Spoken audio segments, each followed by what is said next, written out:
Hi hello ನಮಸ್ತೆ welcome to my YouTube channel. ಎಲ್ಲರೂ ಹೇಗಿದ್ದೀರಾ? ಎಲ್ಲರೂ ತುಂಬಾ ಚೆನ್ನಾಗಿದ್ದೀರಾ ಅಂತ ಅನ್ಕೊಂಡು ನೋಡಿರಿ. ನಾವು ಕೂಡ ಸೂಪರಾಗಿದ್ದೀವಿ ನೋಡಿರಿ ಸ್ನೇಹಿತರೆ. ನಾನಂತೂ ಇವತ್ತು ನಿಮ್ಮ ಕೂಡ ಸಖತ್ತಾಗಿರೋಂಥ ಒಂದು ಪಲ್ಯ ರೆಸಿಪಿನ ತೊಗೊಂಡು ಬಂದೀನಿ. ಅದು ಯಾವ ಪಲ್ಯ ರೆಸಿಪಿ ಅಪ್ಪ ಅಂದ್ರೆ ತುಂಬ ಅದ್ಭುತವಾಗಿರುತ್ತಾ. ಅದು ಯಾವುದಪ್ಪ ಅಂತಂದ್ರೆ ನುಗ್ಗೆ ಸೊಪ್ಪಿನ ಪಲ್ಯ ರೀ. ಈ ನುಗ್ಗೆ ಸೊಪ್ಪಿನ ಪಲ್ಯ ಯಾವ ರೀತಿ ಮಾಡೋದು, ಹೆಂಗೆ ಮಾಡೋದು, ಏನೆಲ್ಲ ಬೇಕು ಅಂತ ತಡ ಮಾಡ್ದೇನೆ ಹೋಗಿ ನೋಡ್ಕೊಂಡು ಬರೋಣ ಬನ್ನಿ ಸ್ನೇಹಿತರೆ. ಅದಕ್ಕಿಂತ ಮುಂಚೆ ಹೊಸಬ್ರು ಯಾರಾದರೂ ವೀಡಿಯೋ ನೋಡ್ತಾ ಇದ್ದೀರಪ್ಪ ಅಂದ್ರೆ ಪ್ಲೀಸ್ ನಮ್ಮ ಚಾನಲ್ನ ಸಬ್ಸ್ಕ್ರೈಬ್ ಮಾಡ್ಕೊರಿ, ಹಾಗೆ ಶೇರ್ ಮಾಡಿರಿ, ಹಾಗೆ ಒಂದು ಲೈಕ್ ಮಾಡಿರಿ. ಕೊನೆ ತನಕ ವೀಡಿಯೋ ನೋಡಿರಿ, ಮಿಸ್ ಮಾಡಿದೆ. ತುಂಬ ಚೆನ್ನಾಗಿರುತ್ತೆ ನುಗ್ಗೆ ಸೊಪ್ಪಿನ ಪಲ್ಯ. ಬನ್ನಿರಿ, ತಡ ಮಾಡಿದೆ ಯಾವ ರೀತಿ ಮಾಡೋದು, ಹೇಗೆ ಮಾಡೋದು ಅಂತ ನೋಡ್ಕೊಂಡು ಬರೋಣ ಬನ್ನಿ ಸ್ನೇಹಿತರೆ. ನೋಡಿರಿ ಸ್ನೇಹಿತರೆ, ನಾನಿಲ್ಲಿ ನುಗ್ಗೆ ಸೊಪ್ಪಿನ ಪಲ್ಯ ಮಾಡೋದಕ್ಕೆ ಇಲ್ಲಿ ನುಗ್ಗೆ ಸೊಪ್ಪನ್ನ ತೊಗೊಂಡಿನ್ರಿ. ಒಂದು ಸ್ವಲ್ಪ ಇಲ್ಲಿ ನೋಡಿರಿ, ನಾನು ಹಸಿ ಮೆಣಸಿನ್ಕಾಯಿ ತೊಗೊಂಡಿನ್ರಿ. ಒಂದು 4 ಹಸಿ ಮೆಣಸಿನ್ಕಾಯಿ ಸಣ್ಣಗೆ ಕಟ್ ಮಾಡಿ ಇಟ್ಕೊಂಡಿನಿ ಸ್ನೇಹಿತರೆ. ಇಲ್ಲಿ ಒಂದು ದಪ್ಪ ಸೈಜಿನ ಒಂದು ಚಿಕ್ಕದು ಈರುಳ್ಳಿನ ಸಣ್ಣಗೆ ಕಟ್ ಮಾಡಿ ಇಟ್ಕೊಂಡಿನಿ. ಒಂದು ಟೊಮಾಟೊ ತೊಗೊಂಡಿನ್ರಿ. ಇಲ್ಲಿ ಕೊತ್ತಂಬರಿ ಸೊಪ್ಪು, ಸ್ವಲ್ಪ ಬೆಳ್ಳುಳ್ಳಿ ತೊಗೊಂಡಿನಿ ನೋಡಿರಿ ಸ್ನೇಹಿತರೆ. ಇಲ್ಲಿ ಆಲ್ರೆಡಿ ಬೇಳೆ ತೊಗೊಂಡಿನ್ರಿ. ಇದು ನಾನು 1-2 ಉಗದಷ್ಟು ಕುದಿಸ್ಕೊಂಡು ತೊಗೊಂಡಿನ್ರಿ. ಆಲ್ರೆಡಿ ಇದನ್ನು ನೋಡ್ತಾ ಇರ್ಬೋದು. ಈ ರೀತಿ ಅಂದರೆ 1-2 ಉಗ ಆಗಷ್ಟು ಕುದಿಸ್ಕೊಂಡು ತೊಗೊಂಡಿನ್ರಿ. ಆದರೆ ಕುದಿಸಿ ತೊಗೊಂಡಿನ್ರಿ. ಇವಾಗ ಮತ್ತೆ ನಾವು ಇಲ್ಲಿ ನುಗ್ಗೆ ಸೊಪ್ಪನ್ನ ಹಾಕ್ಕೊಂಡು ಕುದಿಸ್ಕೊಳ್ಳೋದೈತ್ರಿ. ಅದಕ್ಕೆ ಸ್ವಲ್ಪ ಕುದಿಸಿ ತೊಗೊಂಡಿನಿ. ಕುದಿಸೋದು ಬೇಡ ಅಂದರೆ ನೆನೆ ಕೂಡ ಹಾಕ್ಕೋಬೋದು ರೀ. ಇದು ನೆನೆಸಿ ಕೂಡ ತೊಗೋಬೋದು. ನಾನಿಲ್ಲಿ ಸ್ವಲ್ಪ ಕುದಿಸಿ ತೊಗೊಂಡಿನಿ. ನಾನು ಗ್ಯಾಸ್ ಹಚ್ಚಿ ಒಂದು ಪಾತ್ರೆ ಇಟ್ಕೊಂಡಿನ್ರಿ, ಅಂದರೆ ಒಂದು ಚಿಕ್ಕ ಕಡೆ ಇಟ್ಕೊಂಡಿನ್ರಿ. ಇಲ್ಲಿ ಅದಕ್ಕೆ ಸ್ವಲ್ಪ ಎಣ್ಣೆ ಹಾಕ್ಕೊಳಕತ್ತೀನಿ ನೋಡಿರಿ ಸ್ನೇಹಿತರೆ. ಇವಾಗ ಸ್ವಲ್ಪ ಚೆನ್ನಾಗಿ ಎಣ್ಣೆನ ಕಾಯ್ಬೇಕು ನೋಡ್ರಿ. ಅದನ್ನು ಸ್ವಲ್ಪ ಎಣ್ಣೆ ಕಾಯ್ದ ನಂತರ ಅದಕ್ಕೆ ನಾವು ಸ್ವಲ್ಪ ಸಾಸಿವೆ ಮತ್ತು ಜೀರಿಗೆ ಹಾಕ್ಕೊಳ್ಳಮತ್ರಿ. ನೋಡಿರಿ, ಇವಾಗ ಸಾಸಿವೆ ಜೀರಿಗೆ ತೊಗೊಂಡಿನಿ ಸ್ನೇಹಿತರೆ. ಸಾಸಿವೆ ಜೀರಿಗೆ ಹಾಕ್ಕೊಳಕತ್ತೀನಿ ರೀ. ಸ್ವಲ್ಪ ಅದು ಚಟಪಟ ಅಂತ ಸಿಡಿಲ್ರಿ ಸ್ನೇಹಿತರೆ. ಇವಾಗ ಸಾಸಿವೆ ಜೀರಿಗೆ ಸಿಡಿಯಕತ್ತರಿ. ಇಲ್ಲಿ ನೋಡಿರಿ, ಈರುಳ್ಳಿ ಹಾಕ್ಕೊಳಕತ್ತೀನಿ.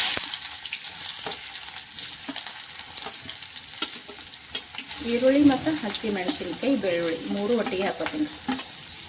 ಹಸಿ ಮೆಣಸಿನ್ಕಾಯಿನ ಹಾಕ್ಕೊಂಡೇರಿ ಸ್ನೇಹಿತರೆ. ಬೆಳ್ಳುಳ್ಳಿ ಕೂಡ ಹಾಕ್ಕೊಂಡೇನ್ರಿ. ಇದು ಚೆನ್ನಾಗಿ ನಾವು ಸ್ವಲ್ಪ ತಿರುಗಿ ತೊಗೊಳಮತ್ತೀವಿ ನೋಡಿರಿ. ಇದು ಸ್ವಲ್ಪ ನಮಗೆ ಕಲರ್ ಚೇಂಜ್ ಆಗೋ ತನಕ ಈರುಳ್ಳಿನ ತಿರುಗಿ ತೊಗೊಳಮ್ರಿ ಸ್ನೇಹಿತರೆ. ನುಗ್ಗೆ ಸೊಪ್ಪಿನ ಪಲ್ಯ ಅಂತೂ ತುಂಬ ಚೆನ್ನಾಗಿ ಆಗ್ತದ್ರಿ. ಟೇಸ್ಟ್ ಅಂತೂ ಅದ್ಭುತವಾಗಿರ್ತದೆ. ರೊಟ್ಟಿಗೆ, ಚಪಾತಿಗೆ ತುಂಬ ಅಂದರೆ ತುಂಬ ಚೆನ್ನಾಗಿರುತ್ತೆ ಸ್ನೇಹಿತರೆ. ಇದು ಸ್ವಲ್ಪ ಇವಾಗ ಕಲರು ಕೂಡ ಚೇಂಜ್ ಆಗಕತ್ತೈತಿ ನೋಡಿರಿ. ನೋಡಿರಿ, ಈರುಳ್ಳಿದು ಕಲರು ಕೂಡ ಸ್ವಲ್ಪ ಚೇಂಜ್ ಆಯಿತು ಸ್ನೇಹಿತರೆ. ಇವಾಗ ನಾನು ಮುಂಚೆನೇ ಕ್ಲೀನ್ ಮಾಡಿ ಇಟ್ಟಿರುವಂಥ ನುಗ್ಗೆ ಸೊಪ್ಪನ್ನ ಈ ಈರುಳ್ಳಿಯನ್ನು ಎಣ್ಣೆ ಒಳಗೆ ಫ್ರೈ ಆಗಕತ್ತವಲ್ರಿ, ಈ ಈರುಳ್ಳಿ ಒಟ್ಟಿಗೆ ಹಾಕೋತೀನಿ ನೋಡಿ. ಸ್ವಲ್ಪ ನುಗ್ಗೆ ಸೊಪ್ಪು ಎಳೆದಿತ್ತಪ್ಪ ಅಂದ್ರೆ ತುಂಬ ಅಂದರೆ ತುಂಬ ಚೆನ್ನಾಗಿ ಆಗ್ತದ್ರಿ. ಸ್ವಲ್ಪ ಎಳೆದಿರೋದನ್ನು ತೊಗೋಬೇಕು ರೀ.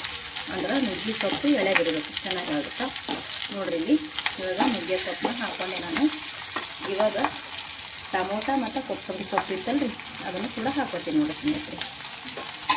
ಇವಾಗ ಇದಕ್ಕೆ 1 ಚಿಟಿಕೆಯಷ್ಟು ಅರಿಶಿಣ ಹಾಕ್ಕೊಂಡ್ಬಿಡೋಣ ನೋಡಿರಿ. ಒಂದು ಸ್ವಲ್ಪ ನಾನು ಅರಿಶಿಣ ಹಾಕ್ಕೊಳಕತ್ತೀನಿ. ಇವಾಗ ಒಂದು ಸ್ವಲ್ಪ ಉಪ್ಪು ಹಾಕ್ಕೊಳ್ಳೋಣ. ರುಚಿಗೆ ತಕ್ಕಷ್ಟು ನೋಡಿಕೊಂಡು ಉಪ್ಪನ್ನ ಹಾಕ್ಕೊಳ್ಳೋಣ. ಇದು ಇವಾಗ ಚೆನ್ನಾಗಿ ತಿರುಗ್ತೀನಿ. ಮಿಕ್ಸ್ ಮಾಡ್ಕೊಂಡು ಉಪ್ಪು ಅರಿಶಿಣ ಹಾಕೊಂಡಿದ್ದಲ್ಲಿ ಚೆನ್ನಾಗಿ ಇದನ್ನು ಮಿಕ್ಸ್ ಮಾಡ್ಕೊಳ್ಳೋಣ.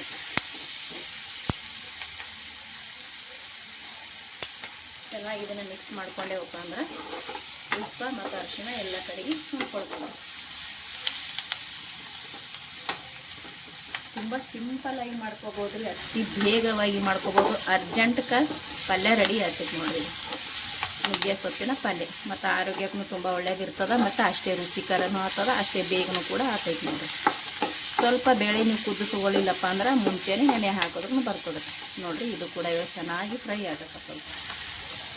ನಾನು ಒಂದು 4 ಹಸಿ ಮೆಣಸಿನ್ಕಾಯಿನೂ ಕೂಡ ಹಾಕ್ಕೊಂಡೀನಿ. ಇಲ್ಲಿ ಅಚ್ಚ ಖಾರದ ಪುಡಿನೂ ಕೂಡ ತೊಗೊಂಡಿನಿ ನೋಡಿರಿ. ಇದು ನೋಡಿರಿ, ಮನೆಗೆ ರೆಡಿ ಮಾಡಿ ಇಟ್ಟಿರುವಂಥ ಮಸಾಲ ಪೌಡರ್ ರೀ. ಇದು ಇವಾಗ ಚೆನ್ನಾಗಿ ತಿರುವ ಮತ್ತು ಖಾರ ಅದೆಲ್ಲ ಕಡೆ ಅಂತಂದರೆ ನೋಡಿ ಸಖತ್ತಾಗಿ ಘಮ ಬರಕತ್ತದ ನೋಡಿರಿ. ಮನೆಗೆ ಮಾಡಿಟ್ಟಿರುವಂಥ ಮಸಾಲ ಹಾಕ್ಕೊಂಡೇವಲ್ರಿ, ಸಖತ್ತಾಗಿ ಘಮ ನೋಡಿರಿ. ಇದು ನಾನು ಕುದಿಸೀನಿ ಅಂತ ಹೇಳಿದ್ನಲ್ರಿ, ಕುದಿಸಿದ ನೀರು ಕೂಡ ಇದರಲ್ಲೇ ಸ್ವಲ್ಪ ಅದಾವೆ ನೋಡಿರಿ. ಈ ನೀರು ಸಮೇತ ನಾನು ಇದಕ್ಕೆ ಹಾಕೋತೀನಿ. ಸ್ವಲ್ಪ ಬಿಸಿ ಅದರ ಅದು, ಯಾಕಂದರೆ ಈಗ ಅಷ್ಟೇ ಕುದಿಸಿ ತೆಗೆದೀನಿ ನಾನು. ಒಂದು 2 ಉಗ ಕುದಿಸಿದ್ರೆ ಸಾಕು.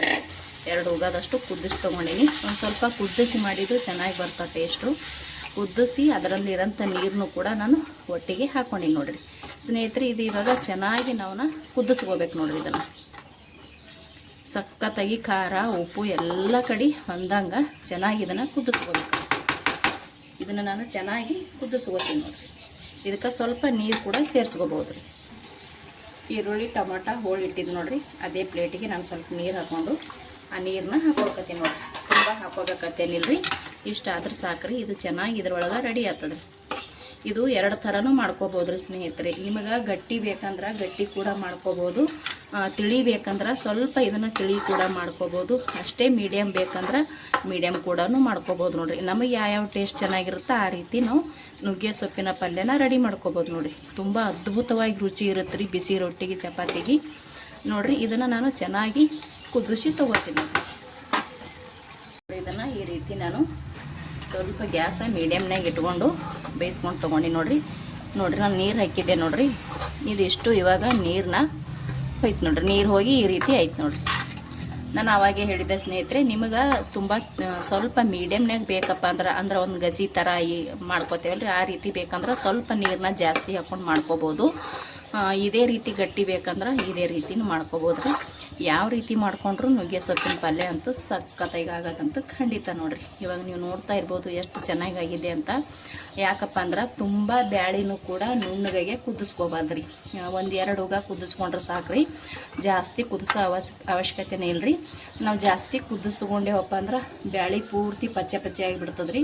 ನಾವು ಇದನ್ನು ಊಟ ಮಾಡಬೇಕಾದ್ರೆ ನಮಗೆ ಬ್ಯಾಳಿ ಬಾಯಾಗಿ ಸಿಗ್ಬೇಕ್ರಿ, ಅವಾಗೆ ಚೆನ್ನಾಗಿರುತ್ತೆ. ಕೆಲವ್ರಿಗೆ ಯಾವ ರೀತಿ ಇಷ್ಟ ಇರುತ್ತೆ ಸ್ನೇಹಿತರೆ, ಇನ್ನು ಕೆಲವರಿಗೆ ಬ್ಯಾಳಿ ಚೆನ್ನಾಗಿ ಕುದಿಬೇಕಂತ ಆ ರೀತಿನೇ ಇಷ್ಟ ಇರುತ್ತೆ. ನೀವು ಹಂಗೂ ಕೂಡ ಮಾಡಿಕೊಂಡು ಸ್ವಲ್ಪ ಗಸಿ ಥರ ಮಾಡ್ಕೊಂಡ್ರೆ ಅದು ಕೂಡ ಚೆನ್ನಾಗಿರುತ್ತೆ ನೋಡಿರಿ ಸ್ನೇಹಿತರೆ. ಹಂಗೂ ಕೂಡ ಮಾಡ್ಕೋಬೋದು ರೀ. ಭಾಳ ಬ್ಯಾಳಿ ಕುದಿಸಿ ಗಸಿ ಥರ ಮಾಡ್ಕೋಬೋದು ರೀ, ಅದನ್ನು ಕೂಡ ಸಖತ್ತಾಗಿ ಬರುತ್ತೆ. ಇವಾಗ ನೋಡಿರಿ, ಇದು ಇವಾಗ ರೆಡಿ ಆಗ್ತಾಯಿದೆ. ಇನ್ನೊಂದು ಸ್ವಲ್ಪ ಇದನ್ನು ಕುದಿಸಿ ನಾನು ತೊಗೋತೀನಿ ನೋಡಿರಿ. ಇದು ಇವಾಗ ಸಖತ್ತಾಗಿ ಕಂಪ್ಲೀಟಾಗಿ ರೆಡಿ ಆಯ್ತು ನೋಡಿರಿ ನುಗ್ಗೆ ಸೊಪ್ಪಿನ ಪಲ್ಯ. ಇವಾಗ ಇದು ನಾನು ಗ್ಯಾಸ್ನ ಬಂದ್ ಮಾಡ್ಕೊತೀನಿ ರೀ. ಇವಾಗ ಇದನ್ನು ಒಂದು ಪ್ಲೇಟಿಗೆ ತೊಗೊಳ್ಳೋಣ ನೋಡಿರಿ. ನಾನೊಂದು ಪ್ಲೇಟ್ ತೊಗೊಂಡಿನಿ. ಇವಾಗ ಇದು ಕೂಡ ನಾನು ಕೆಳಗಡೆ ಇಳಿಸಿ ನೋಡಿರಿ. ನೋಡ್ತಾ ಇರ್ಬೋದು ರೀ ಸ್ನೇಹಿತರೆ, ಸಖತ್ತಾಗಿ ಬಂದಿದೆ ಮತ್ತು ಅಷ್ಟೇ ಟೇಸ್ಟಿ ಕೂಡ ಆಗ್ತದ್ರಿ. ತುಂಬ ಸಿಂಪಲಾಗಿ ಬೇಗ ಮಾಡ್ಕೋಬೋದು ನೋಡ್ರಿ. ಒಂದು 5 ನಿಮಿಷದಲ್ಲಿ ರೆಡಿ ಆಗ್ತದೆ ನೋಡಿರಿ ನುಗ್ಗೆ ಸೊಪ್ಪಿನ ಪಲ್ಯ. ಇವಾಗ ನಾನು ಇಲ್ಲಿ ಪ್ಲೇಟ್ ತೊಗೊಂಡಿನಲ್ರಿ, ಈ ಪ್ಲೇಟಿಗೆ ಹಾಕೊಳ್ಳೋಣ ಸ್ನೇಹಿತರೆ. ತುಂಬ ಅಂದ್ರೆ ತುಂಬ ಸುಲಭವಾಗಿ ಮಾಡ್ಕೋಬೋದು. ಅರ್ಜೆಂಟ್ ಬೇಕಂದ್ರೆ ದಿಢೀರಂತ ಪಲ್ಯ ರೆಡಿ ಆಗ್ತದೆ ಸ್ನೇಹಿತರೆ. ನಾವು ಟಿಫಿನ್ ಬಾಕ್ಸಿಗೂ ಕೂಡ ಹಾಕ್ಕೊಡ್ಬೋದು, ಮಕ್ಕಳಿಗೆ ಆಗಿರ್ಬೋದು, ಅಥವಾ ಆಫೀಸ್ಗೆ ಹೋಗೋರಿಗೆ ಆಗಿರ್ಬೋದು, ಅಥವಾ ಎಲ್ಲೇ ಕೆಲಸಕ್ಕೆ ಹೋಗೋರಾಗಿರ್ಬೋದು. ದಿಢೀರಂತ ಮಾಡೋಂಥ ನುಗ್ಗೆ ಸೊಪ್ಪಿನ ಪಲ್ಯ ನೋಡಿರಿ. ಜಟಪಟ ಅಂತ 2 ಬಿಸಿ ರೊಟ್ಟಿ ಅಥವಾ 2 ಚಪಾತಿ ಮಾಡಿ ದಿಢೀರಾಗಿ ಮಾಡುವಂಥ ನುಗ್ಗೆ ಸೊಪ್ಪಿನ ಪಲ್ಯನ ಇವತ್ತು ನಾನು ನಿಮ್ಮ ಕೂಡ ಶೇರ್ ಮಾಡ್ಕೊಂಡೀನಿ ರೀ. ನಮ್ಮ ಮನೆಯೊಳಗೆ ಯಾವ ರೀತಿ ಮಾಡ್ತೀವಂತ ಆ ರೀತಿ ನೋಡ್ತಾ ಇರ್ಬೋದು ನೀವಲ್ಲಿ. ಸಖತ್ತಾಗಿ ಬಂದದ್ರಿ ಸ್ನೇಹಿತರೆ. ನೋಡೋಕ್ಕಷ್ಟೇ ಕಲರ್ಫುಲ್ ಆಗೈತಿ, ನೋಡೋಕೆ ಮಾತ್ರ ಅಲ್ರಿ, ತಿನ್ನೋಕ್ಕೂ ಕೂಡ ಸಖತ್ತಾಗಿ ರುಚಿ ಇರುತ್ತೆ ಸ್ನೇಹಿತರೆ. ಈ ರೀತಿ ಮಾಡಿ ನಾವು ಟಿಫಿನ್ ಬಾಕ್ಸಿಗೆ ಹಾಕಿ ಮಕ್ಕಳಿಗೂ ಕಟ್ಬೋದು, ಅಥವಾ ಕೆಲ್ಸಕ್ಕೆ ಹೋಗೋರು ಇರ್ತಾರಲ್ರಿ ಮನ್ಯಾಗ, ಅಂಥವ್ರಿಗೂ ಕೂಡ ಕಟ್ಬೋದು ರೀ. ಯಾಕಪ್ಪ ಅಂತಂದ್ರೆ ಇದು ಭಾಳ ಜಲ್ದಿ ಪಲ್ಯ ರೆಡಿ ಆಗ್ತದ್ರಿ. ಅದಕ್ಕೆ ಹೇಳಿದೆ ನಾನು, ತುಂಬ ಅಂದರೆ ತುಂಬ ರುಚಿನೂ ಆಗುತ್ತೆ. ಒಂದು ಸಲ ನೀವು ಕೂಡ ಟ್ರೈ ಮಾಡಿರಿ ನುಗ್ಗೆ ಸೊಪ್ಪಿನ ಪಲ್ಯ. ನೀವು ಇದೇ ರೀತಿನೂ ಕೂಡ ಮಾಡ್ಕೋಬೋದು ರೀ ಸ್ನೇಹಿತರೆ. ಈ ರೀತಿ ನಮ್ಗೆ ಅಂದ್ರೆ ಗಟ್ಟಿಯಾಗಿ ಬೇಡಪ್ಪ ಅಂದ್ರೆ ನಾನು ಅವಾಗೆ ಹೇಳಿದ್ನಲ್ರಿ, ಗಸಿ ಥರನೂ ಮಾಡ್ಕೋಬೋದು. ಅಂದ್ರೆ ಸ್ವಲ್ಪ ಬ್ಯಾಳಿನ ನುಣ್ಣಗೆ ಕುದಿಸ್ಕೊಂಡು ನೀವು ತಿಳಿಯಾಗಿನೂ ಮಾಡ್ಕೋಬೋದು ರೀ. ನಿಮಗೆ ಯಾವ್ಯಾವ ರೀತಿ ಇಷ್ಟ ಇರುತ್ತಾ ಆ ರೀತಿ ನೀವು ಕೂಡ ಮಾಡ್ಕೋಬೋದು ಸ್ನೇಹಿತರೆ. ಹಿಂಗೆಲ್ಲ ಇರಬೇಕಂತೇನಿಲ್ಲ ರೀ, ನಮಗೆ ಯಾವ್ಯಾವ ರುಚಿ ಬೇಕತ್ತ ಆ ರೀತಿ ನಾವು ಮಾಡ್ಕೋಬೋದು ನೋಡಿರಿ. ಇವಾಗ ನಾನು ಇಲ್ಲಿ ನಮ್ಮ ಮನೆಯೊಳಗೆ ಯಾವ ರೀತಿ ಮಾಡ್ತೀವಂತ ನಿಮ್ಮ ಕೂಡ ಶೇರ್ ಮಾಡ್ಕೊಂಡಿನಿ ಸ್ನೇಹಿತರೆ. ನಾನು ಮಾಡಿರುವಂಥ ಈ ನುಗ್ಗೆ ಸೊಪ್ಪಿನ ಪಲ್ಯ ನಿಮ್ಗೆ ಇಷ್ಟ ಆಗಿತ್ತಪ್ಪ ಅಂದ್ರೆ ಪ್ಲೀಸ್ ಒಂದು ಲೈಕ್ ಮಾಡಿರಿ, ಮತ್ತು ಹ್ಯಾಂಗೆ ಬಂದದಂತ ಕಮೆಂಟ್ ಮಾಡಿರಿ ಸ್ನೇಹಿತರೆ. ಹೊಸಬ್ರು ಯಾರಾದರೂ ವಿಡಿಯೋ ನೋಡ್ತಾ ಇದ್ರಪ್ಪ ಅಂದ್ರೆ ಪ್ಲೀಸ್ ನಮ್ಮ ಚಾನಲ್ನ ಸಬ್ಸ್ಕ್ರೈಬ್ ಮಾಡ್ಕೋರಿ, ಸಪೋರ್ಟ್ ಮಾಡಿರಿ, ಮತ್ತು ಹಾಗೆ ಶೇರ್ ಮಾಡಿರಿ, ಒಂದು ಲೈಕ್ ಮಾಡಿರಿ, ಮತ್ತು ಹ್ಯಾಂಗೆ ಬಂದದಂತ ಕೂಡ ನೀವು ಕಮೆಂಟ್ ಮಾಡಿ ಹೇಳ್ರಿ ಸ್ನೇಹಿತರೆ. ಇಷ್ಟೊತ್ತನ ವಿಡಿಯೋ ನೋಡಿದವ್ರಿಗೆ ಎಲ್ಲರಿಗೂ ಕೂಡ ತುಂಬ ಹೃದಯದ ಧನ್ಯವಾದಗಳು. ಹಾಗೆ ಒಂದು ಹೊಸ ರೆಸಿಪಿ ಒಂದಿಗೆ ಸಿಗುತ್ತೀನಿ ರೀ. ಅಲ್ಲಿ ತನಕ ಮತ್ತೊಮ್ಮೆ ಎಲ್ಲರಿಗೂ ನಮಸ್ಕಾರ ರೀ ಆ್ಯಂಡ್ ಥ್ಯಾಂಕ್ ಯು.